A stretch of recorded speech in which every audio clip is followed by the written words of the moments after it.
അതിരടി അതിരടി ഇന്ന് ഞാൻ തിരുവനന്തപുരം കൈരളി തിയേറ്ററിൽ പോയിരുന്ന് കണ്ടു. ഈവനിങ് 6:30-ക്കായിരുന്നു ഷോ. അപ്പോൾ കണ്ടിട്ട് വന്നു. അതിരടിയെ പറ്റി പറയുകയാണെങ്കിൽ ഡയറക്റ്റ് ചെയ്തത് അരുൺ അനിരുദ്ധൻ, സ്റ്റോറിയും പുള്ളിയാണ്, പുള്ളിയുടെ കൂടെ പോൾസൺ സക്രിയ, പിന്നെ editing Chaman Chacko and Samuel Henry, music Vishnu Vijay. Music എനിക്കിഷ്ടപ്പെട്ടു, മ്യൂസിക് അടിപൊളി. ഒരു സിനിമ ഒരു കോളേജ് പടമാണ്. കോളേജ് ക്യാമ്പസ് കാണിച്ചുകൊണ്ട് തന്നെയാണ് സിനിമ തുടങ്ങുന്നത്. ഒരു കോളേജ് ഫെസ്റ്റ്, ആരോഹൻ എന്ന് പറയുന്ന ഒരു കോളേജ് ഫെസ്റ്റ് നടക്കുന്നു. അവിടെ ഒരു ഇൻസിഡൻറ്റ് സംഭവിക്കുന്നു. അതിനുശേഷം അത് നടത്തിക്കൊണ്ട് വന്ന നമ്മുടെ ബേസിലിൻ്റെ ബ്രദറായിട്ട് അഭിനയിക്കുന്ന വിഷ്ണു അഗസ്ത്യ പുള്ളി, അതായത് RDX സിനിമയിലൊക്കെ വില്ലനായിട്ട് അഭിനയിച്ച പുള്ളി. അപ്പോൾ മസ്തിഷ്ക മരണത്തിലൊക്കെ പുള്ളിയുണ്ട്, നമ്മൾ അഡ്വക്കേറ്റായിട്ട്. അപ്പോൾ ആ പുള്ളി, അതുപോലെ ദർശന, ഇവർ രണ്ടുപേരുമാണ് ആ സമയത്തുള്ള കൺവീനർ, മേൽനോട്ടം നോക്കുന്ന ആൾക്കാർ ആ സമയത്ത് അവരായിരുന്നു. അപ്പോൾ അവിടെ ഒരു ഇൻസിഡൻറ്റ് സംഭവിക്കുന്നു. അതിനുശേഷം കുറച്ച് ജീവിത മാറ്റങ്ങൾ.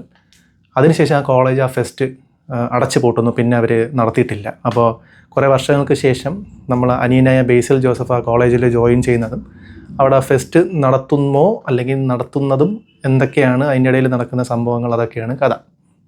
ഇതിൽ അഭിനയിച്ചിരിക്കുന്നത് ബേസിൽ ജോസഫ്, ടൊവിനോ തോമസ്, പിന്നെ നമ്മുടെ വിനീത് ശ്രീനിവാസൻ, ഒപ്പം പുള്ളിയുടെ തന്നെ ഫ്രണ്ടായിട്ടുള്ള ഷാൻ റഹ്മാൻ ചട്ടൻ.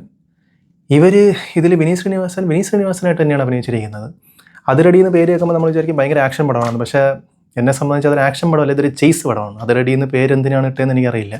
അതൊരു അടിപ്പടമാണെന്ന് ചോദിച്ചാൽ അടിപ്പടമാണ്, എന്നാൽ അടിപ്പടം അല്ലേന്ന് ചോദിച്ചാൽ അല്ല. ഇത് ഔട്ട് ആൻഡ് ഔട്ട് ഒരു കോളേജ് മൂടും, കോളേജ് പിള്ളേരും, പിന്നെ മുന്നേ ഗുണ്ടയായിരുന്ന ഒരു പുള്ളിക്കാരൻ ഇപ്പോൾ ഒതുങ്ങി ജീവിക്കുന്നു, പാട്ട് ഭാഗവതരൊക്കെ ആയിട്ട്, ഗാനമേളക്കാരനായിട്ട്. അയാൾക്കും ഇടയിലുള്ളൊരു ഈഗോ ക്ലാഷ്, അല്ലെങ്കിൽ അവർക്കിടയിൽ നടക്കുന്ന ഒരു പ്രശ്നം, അത് എങ്ങനെ അങ്ങോട്ട് പോകുന്നു എന്നുള്ളതാണ്.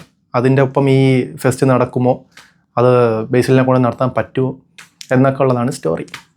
അപ്പോൾ എനിക്ക് പേഴ്സണലി ഇത് വർക്കായില്ല. കാരണം ഫസ്റ്റ് ഹാഫ് ഭയങ്കര ലാഗിങ് ആയിരുന്നു. എന്നെ സംബന്ധിച്ച് 1 മണിക്കൂറോളം ഞാൻ അങ്ങനെ ഷോക്ക് അടിച്ചാണ് ഇരുന്നത്. 1 മണിക്കൂർ ആവാൻ നേരത്താണ് ടൊവിനോയെ കാണിക്കുന്നത്. അപ്പോൾ ടൊവിനോയെ കാണിക്കുന്നത് ആ ഒരു സീൻ തൊട്ട് അത്യാവശ്യം കൊള്ളാം. സെക്കൻഡ് ഹാഫിലാണ് പുള്ളിയെ ത്രൂ ഔട്ട് കാണിക്കുന്നത്, ടൊവിനോ തോമസിന്. അതുവരെ ബേസിൽ, ഇതൊരു മൊത്തത്തിൽ ബേസിൽ പടമാണ്, അതിൽ ടൊവിനോ അഭിനയിച്ചിരിക്കുന്നതേ ഉള്ളൂ. അപ്പോൾ ഫസ്റ്റ് ഹാഫ് അങ്ങനെ അങ്ങ് പോയി. കോളേജിലെ ഒരു റൊമാൻസും, പിന്നെ സപ്ലൈ എഴുതുന്നതും, പിന്നെ സപ്ലൈ കിട്ടണതും, അങ്ങനത്തെ ഉള്ള കാര്യങ്ങളൊക്കെ ആയിട്ട് ഫസ്റ്റ് ഹാഫ് അങ്ങ് പോയി. അപ്പോൾ ഫസ്റ്റ് ഹാഫ് അവസാനമാകുമ്പോഴാണ് ടൊവിനോയുടെ ഒരു എൻട്രി. ആ എൻട്രിയിലൊരു BGM ഉണ്ട്, അത് അടിപൊളിയാണ്, എനിക്കിഷ്ടപ്പെട്ടു. അതിനുശേഷം പുള്ളി തിരുവനന്തപുരം സ്ലാങ്ങാണ് ഇതിൽ പിടിച്ചേക്കുന്നത്. അത് അത്യാവശ്യം നീറ്റായിട്ട് ബോറാക്കാതെ, എന്ന് പറഞ്ഞാൽ രാജവാണിത്തിന് മമ്മൂട്ടി ചെയ്ത ആ ലെവലല്ല, ഒരു അത്യാവശ്യം നീറ്റായിട്ട് ബോറാക്കാത്ത ലെവലിൽ പുള്ളിക്കാരൻ ചെയ്തിട്ടുണ്ട്.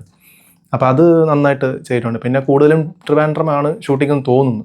പല സ്ഥലങ്ങളും തിരുവനന്തപുരത്തുള്ള സ്ഥലങ്ങളാണ് അവർ പറയുന്നത്. അപ്പോൾ സെക്കൻഡ് ഹാഫിലാണ് അങ്ങോട്ട് ഏറെക്കുറെ സ്റ്റോറിയിലോട്ട് കയറുന്നത്. അപ്പോൾ അതൊക്കെ വെച്ച് ഓക്കെ. പിന്നെ സെക്കൻഡ് ഹാഫിൽ ഒരു ക്യാമിയോ ഉണ്ട്. ആ ക്യാമിയോ വന്നപ്പം തിയേറ്റർ ഫുള്ള് ചിരി, കയ്യടി, ബഹളം. പിന്നെയും കോമഡീസ് വർക്കൗട്ടായവരുണ്ട്. എൻ്റെ അടുത്തിരുന്നതെല്ലാം 2K പിള്ളേരായിരുന്നു, കുറച്ച് പയ്യന്മാർ. അവന്മാർ പല കോമഡിയൊക്കെ കയ്യടി, ബഹളം, വെണീറ്റ് നിന്ന് കയ്യടി, ചിരി, അത് മാത്രമേ ഉള്ളൂ.